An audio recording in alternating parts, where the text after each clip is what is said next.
If you've ever thought about buying a home but had absolutely no idea where to even start, this video is totally made for you.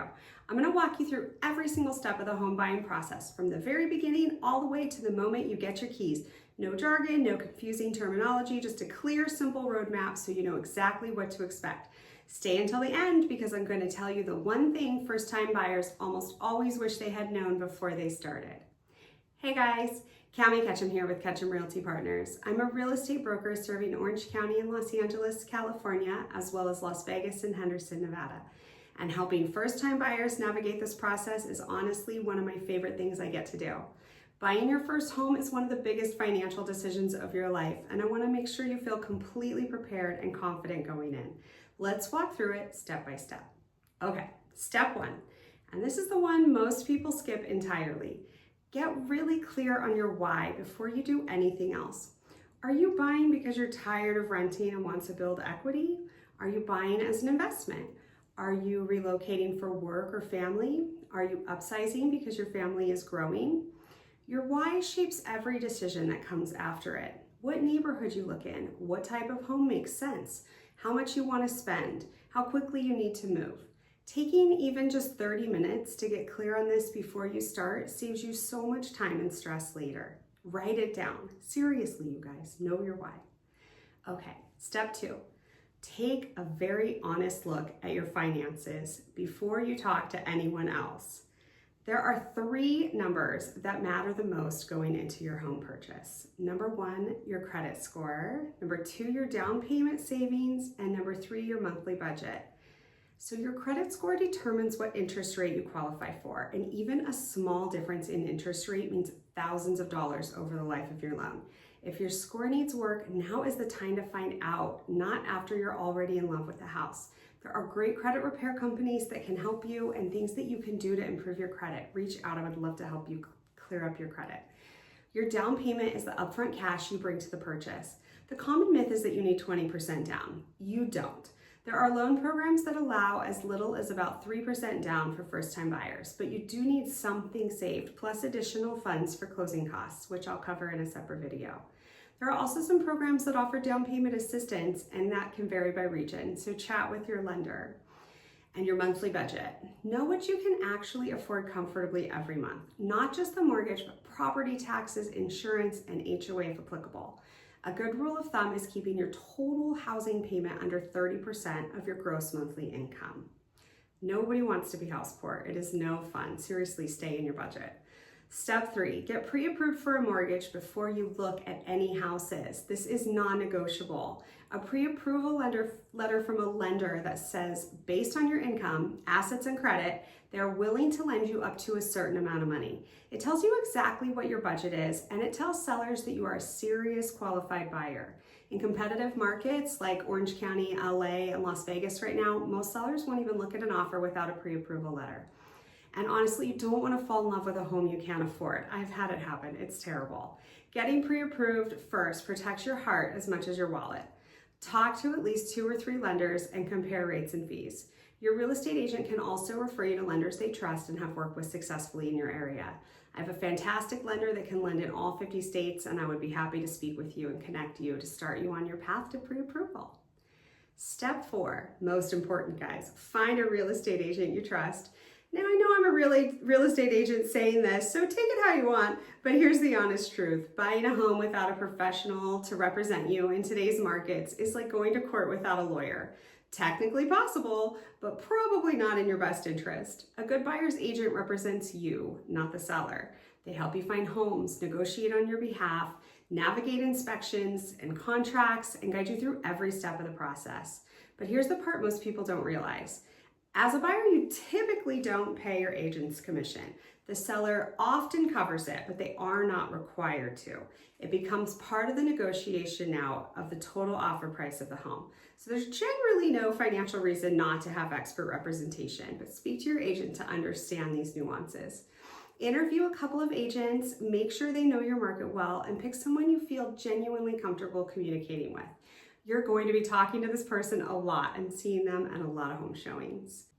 This real estate agent wants to make it easier for you to buy a home. I have a free gift for you. It's my complete home buyer checklist, and it walks you through every single step of buying a home, from pre-approval all the way to closing day. Just a clear, simple action plan you can follow and actually check off as you go. It even warns you about the most common mistakes buyers make at each stage, so you don't have to learn the hard way. Completely free. Link is in the description. Go grab it now. Step 5, the fun part, the home search. Work with your agent to set up a search based on your must-haves: location, price range, bedrooms, bathrooms, garage, yard, whatever matters the most to you. Your agent will send you listings that match, and you'll start touring homes either in person or virtually. A few tips for the home search. Separate your must-haves from your nice-to-haves. You will almost never find a home that checks every single box. Knowing which ones are non-negotiable helps you make faster and better decisions. Look past cosmetic things like paint colors and landscaping. Those are pretty easy and inexpensive to fix generally. Focus on the bones, the layout, the location, the square footage, the condition of the roof, and systems such as plumbing and HVAC. Try not to tour too many homes at once. After about 5 in one day, they tend to start to blur together. Quality over quantity. Step 6, making an offer. When you find the right one, your agent will pull recent comparable sales to help you determine a fair offer price. Then they'll write up a purchase offer. It's a legal contract that outlines the price you're offering, your deposit amount, your financing details, and any contingencies. Contingencies are conditions that must be met for the sale to go through. The most common ones are a financing contingency, meaning you need to get your loan approved, an inspection contingency, meaning you have the right to have the home inspected and to back out if something major comes up. Your agent will advise you on offer strategy based on the specific market conditions for that home. Multiple offer situations require a different approach than a home that's been sitting on the market for 60 days.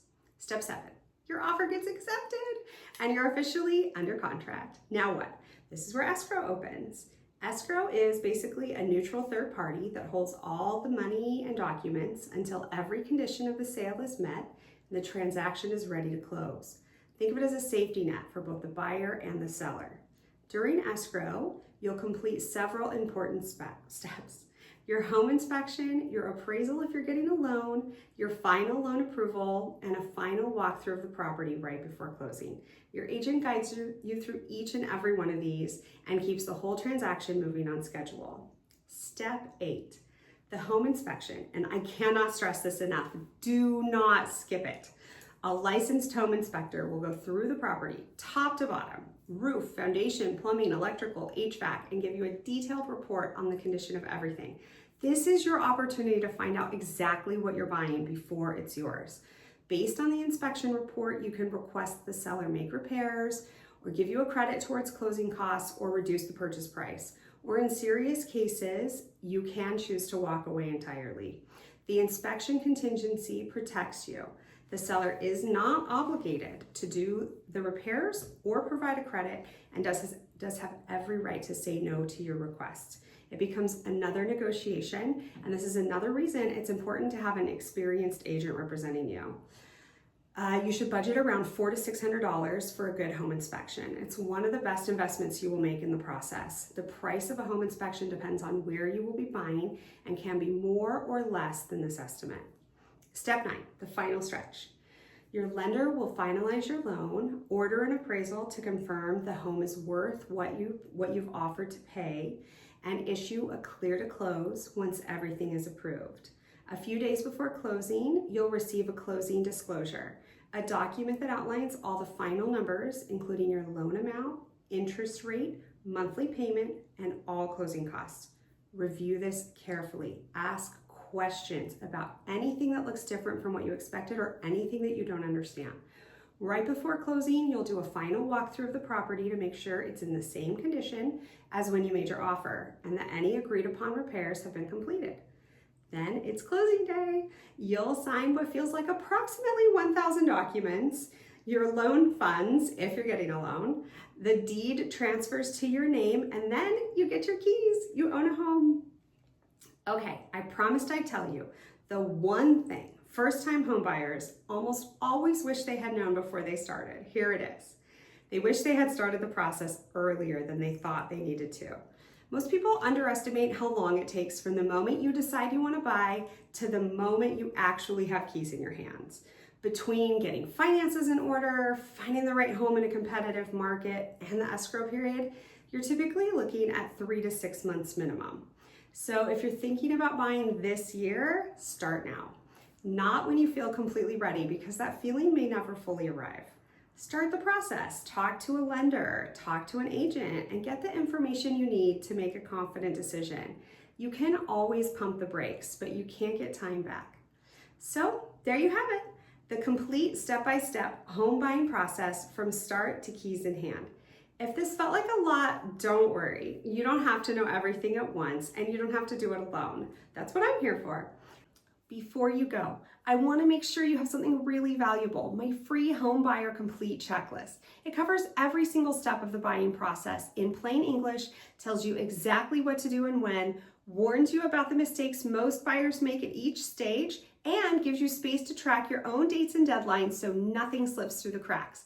I designed it specifically for buyers who feel overwhelmed by the process and want a clear, simple roadmap they can actually follow. It's completely free. Download it at the link in my description. And when you're ready to take the next step and talk about your specific situation, my scheduling link is right there too. I'd love to help you make this happen. I'm Kami Ketcham. See you in the next one.